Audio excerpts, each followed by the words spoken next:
quick reprise, the program and the manipulation of perception puts people on the postage stamp consensus, and the idea is to stay there for life. And what you hear all the time is, you hear scientists say this, and you hear 24-hour news presenters say this. They say, okay, what we know is about some breaking story, and then what they do when they say what we know is they tell you what they've been told is going on, which is not necessarily the truth. And so when you hear scientists say what we know is, well, it's only what they think they know at that point. It's not necessarily true. For instance, until the 1920s, mainstream science thought there was one galaxy, Milky Way galaxy. Now they reckon there's between 100 and 500 billion, depending who you talk to, in the known universe. So whatever people think they know at any point is only what they think they know. And this is where we get to what Socrates said in ancient Greece, or supposed to have done: wisdom is knowing how little we know, because your mind's always open. So this whole section is about this. How do we get there? The mass control of human perception. We suppress knowledge of self and reality. We keep from people the very nature of who they are and the very nature of the reality they're experiencing. So that way, they're in such a fog of misunderstanding of the world that we are experiencing that they'll never get what's going on in relation to the world they think they live in. So we're going into this other level of the rabbit hole now, the next one down, which is reality is an illusion. When I mean that is physical reality as we experience is an illusion. What if all you ever knew was a lie? It sounds an incredible question, but actually it's basically true. Leonardo da Vinci said, all great acts of genius began with the same consideration: do not be constrained by your present reality. But the postage stamp consensus and its program is there to make sure we are constrained by our present reality, which remains our reality our entire lives. You mean it's not real? Well, in terms of physicality, solidity, no, it's not real. That's the scale of the illusion that we're experiencing.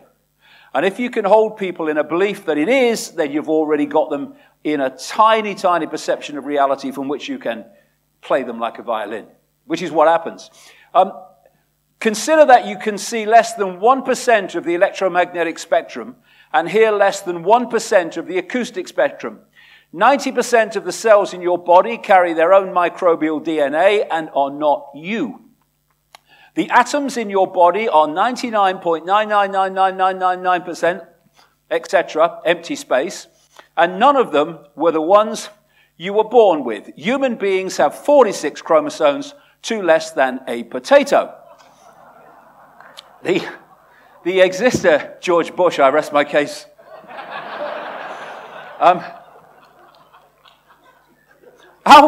When you look at Trump, how far are we really away from a potato being elected president of the United States? How far? It can't be long.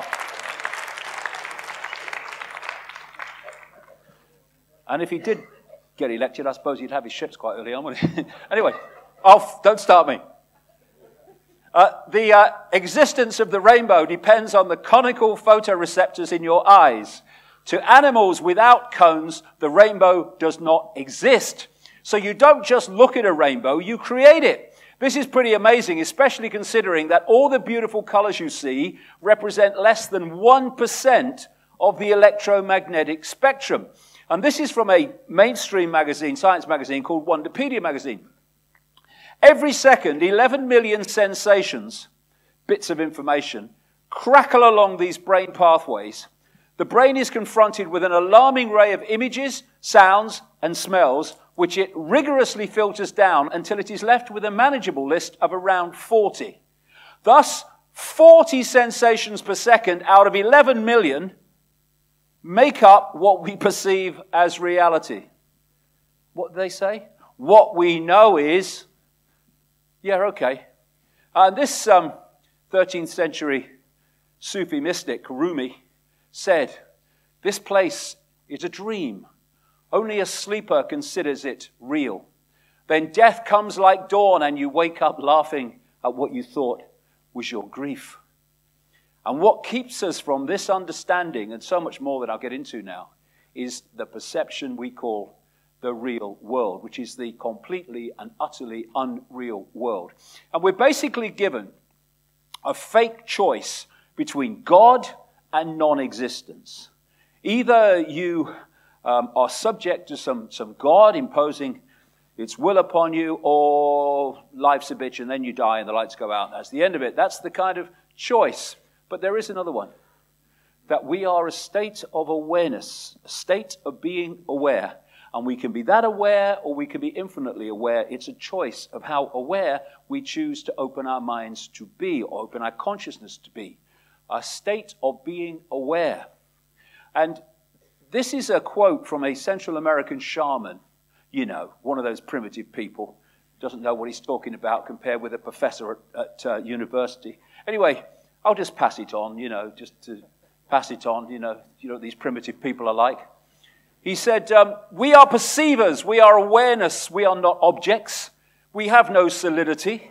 We are boundless. We, or rather our reason, forget this, and thus we entrap the totality of ourselves in a vicious circle from which we rarely emerge in our lifetime. And that vicious circle is what the program is there to stop us emerging from. We are all one. We hear this all the time. We are one. I agree, but what does it mean? I suggest it means that we are all points of attention within one infinite awareness. And you can have different points of attention having different experiences. The trick is to see them as experiences of that point of attention and not confuse them with the nature of who we are rather than what we are experiencing. And this is a near-death experiencer called Nita Mujani, author of a book called Dying to Be Me, who said, when we are not expressing in our physical body, you and I and all of us, we are all expressions of the same consciousness. I completely agree. I've been saying it for decades and decades, and yet I'm a racist, even though I am saying we are all one and the body is just an experience. I am you. You are me. We are looking at ourselves through different points of attention. Same consciousness, different color vehicle, end of story. And if we get obsessed with the vehicle and self-identify it, then we can get divided and ruled, and then we think of ourselves in terms of limitation, and I can't. You are not what is in your skin. You are what is in your heart. Everything else is just detail. So, we are points of attention with infinite awareness. And that point of attention can take us back and encompass vast amounts of awareness, inspiration, insight beyond the world of the seen. Or it can lock us totally in to the world of the apparent seen. And all we are perceiving is the world of the five senses. And we are like, in form, we are like the crest of a wave in an ocean. The crest of a wave looks different. It's the white froth of the wave. But it's still the same ocean. It's just a different expression of it. That's what we are, different expressions of the same infinite state of awareness. And you know, when I was a kid, they said to me, this is the Atlantic Ocean, that's Pacific Ocean, that's the Indian Ocean. And I used to think, it's all the same water. And what they do is give it different names, even though it's all the same water. Now, I understand that, so you know what part of the water you're talking about. But we give different names. Fred Jones, Bill Smith, to different parts of the same awareness of which we are all points of attention. And that point of attention can be all or a tiny fragment. The ocean is the droplet is the ocean. When you hold a droplet of water in your hand, it looks to be isolated. It looks to be apart from everything else. But you drop it in the ocean. Where does the droplet end and the ocean start? They are all the same water. And this is the bottom line of this whole conspiracy to enslave human perception. To disconnect the droplet, 5 sense mind, from the ocean. 5 sense mind from infinite awareness. Once that's done, we're in trouble. As Leonard Cohen said, if you don't become the ocean, you'll be seasick all your life.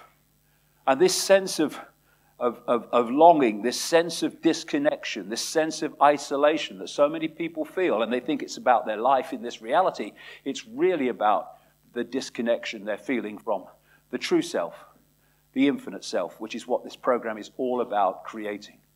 The system says you are insignificant, you have no power. The truth is, you are all that is and ever can